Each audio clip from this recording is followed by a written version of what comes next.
on computer. Oh, thank you. All right. So now we have to talk about the idea of that deprotonated enol being a reactive species. And so the enol is the protonated version. The enolate is the deprotonated version. Once you deprotonate it, it now has a negative charge, and we can use it as a nucleophile. Okay. Come on, share.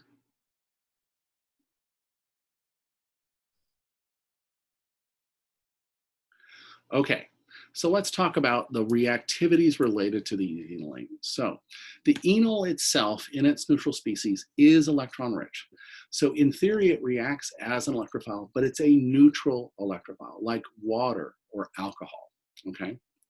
So, okay, and the enols that are more electron rich than the alkenes because the OH group is donating electron density to the alkene portion of the species. So it doesn't react like an alcohol, it doesn't react like an alkene, it has this extra bit of electron density associated with it, okay?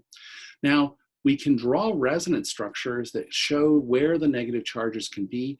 The negative charges are partially on the carbon, but they're partially on the oxygen as well.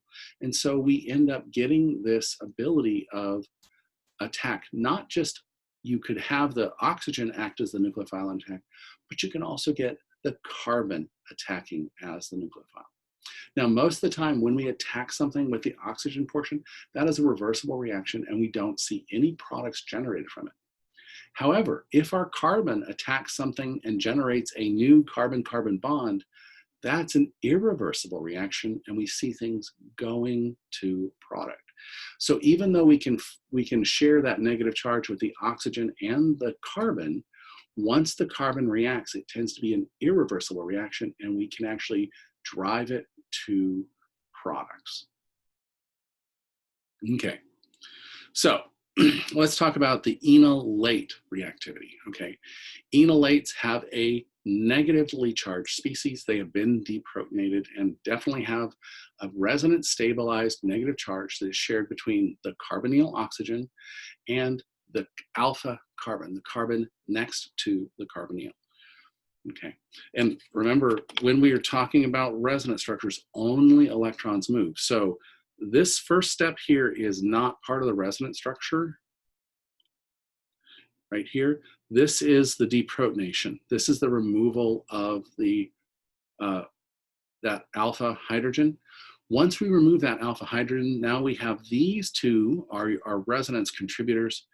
We have a partial negative charge of the oxygen on this side over here, and a partial charge on carbon at this other side here. Okay, so again, the first step is the deprotonation step. The second two structures are the resonance step.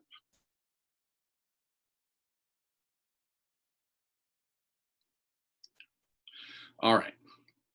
So being that we have those contributors in both the oxygen and the carbon, we actually have two reactive sites, okay?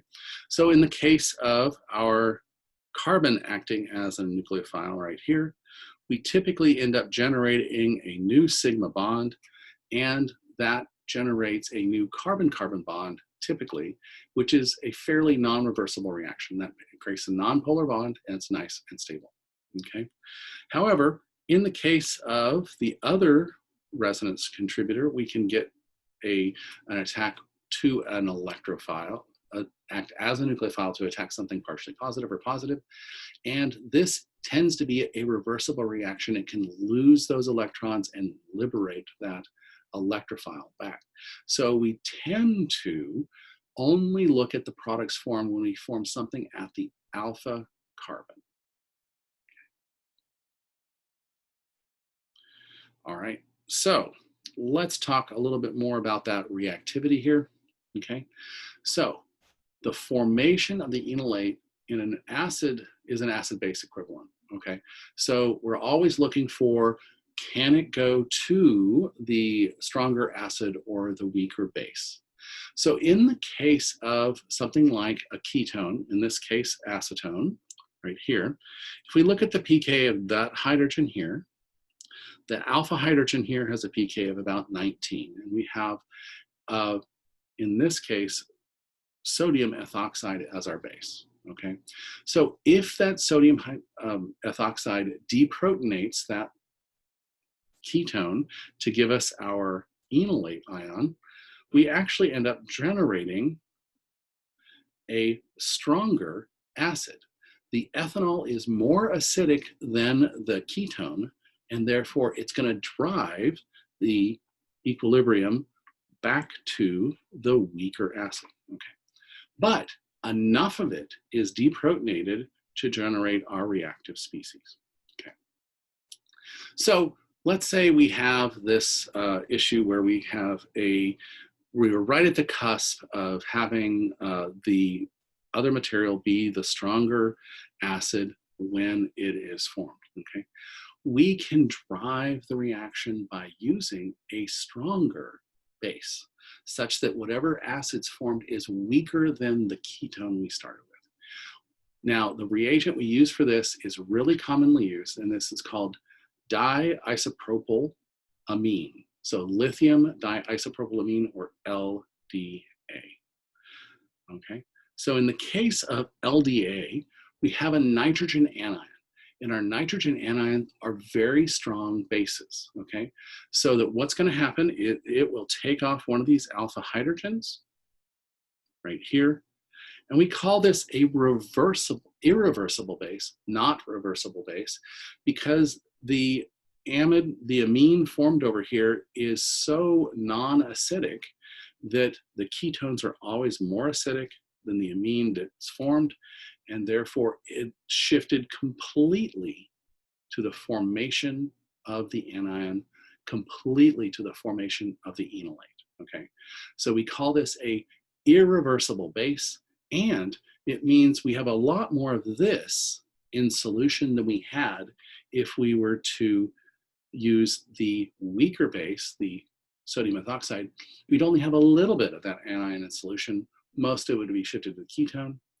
With this stronger base, we have most of it shifted to the anion and very little of it as the ketone.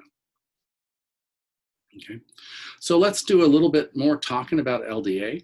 And the fact that we have it be irreversible means we can use it to our advantage by making sure we have a high concentration of our anion to use as a nucleophile. Okay, so again, the material is called lithium diisopropyl amide, or LDA. It's almost always written as LDA in most books, so start looking for that word. And basically all it is a really strong base. And the way we create that is we have a secondary amine. It's got two R groups on it, but it has one acidic hydrogen, okay? And then we use a very strong base, and in this case, we're using a carbon base right here to deprotonate that amine, and then the carbon bonds to the hydrogen and it goes off as our alkane, straight chain alkane. And so that's driving our reaction because this typically boils out of the solution. And we're left with our salt of our sodium our salt of our amine. And in this case, we have an anion on nitrogen. So this is also a very strong base, but not as strong as butyllithium, our organolithium reagent. Okay, so that's how we create LDA in the system. And that's why it is such a good base, because it has that strong negative charge on nitrogen. Okay, so because we have this strong, because we have this strong base, we need to think about where that base is going to pull off. If you have more than one alpha hydrogen, you would need to think about the selectivity of which hydrogen will be removed, okay? So if you had a symmetrical ketone, it doesn't matter. You could pull that alpha hydrogen off either side of that ketone and you can't tell the difference in the final product. However, if you have an unsymmetrical ketone, like more substitutions on one side or the other or longer chains, then you can actually form two possible products. If you deprotonate on one side, it's going to form one product. If you deprotonate on the other side, it's going to form a different product. Okay, so what's going to drive our formation? Okay, so this is the classic kinetic versus thermodynamic stability right here.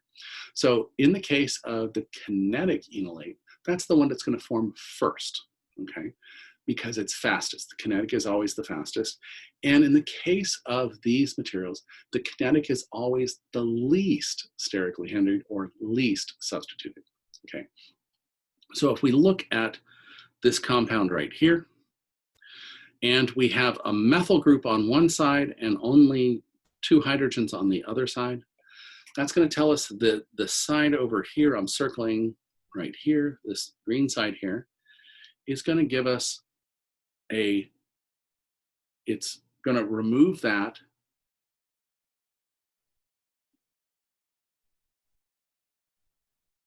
It's going to remove this hydrogen first because there's two of them and it's the less stable, meaning that we're going to form the major portion of our negative charge is going to be on this carbon here, and we're going to get substitution at that side of the carbonyl. Okay, so the kinetic is always the one where there are more alpha hydrogens, they're less hindered, will give you the kinetic product. Okay, so when you use things like LDA that deprotonate it and do not go in the back reaction, do not have a reversible reaction, you form the kinetic enolate, the one with the more hydrogens. Okay. Now, in the case of using something like sodium hydroxide, remember, very little of it was the anion, okay? And it went back and forth because it was reversible. In the case of those reversible reactions, you will typically get the thermodynamic product. It'll wait around and form the more stable product. So in the case of a reaction where you want to go to one direction or the other, the way you do this is you choose your base. Okay, if you want the least substituted product, you want to do it at very low temperatures and use something like LDA, something that's big and bulky and has to pull off that less hindered hydrogen. And if you want the more thermodynamic product, the more substituted product, remember our thermodynamic product is the one that has more substitutions on it.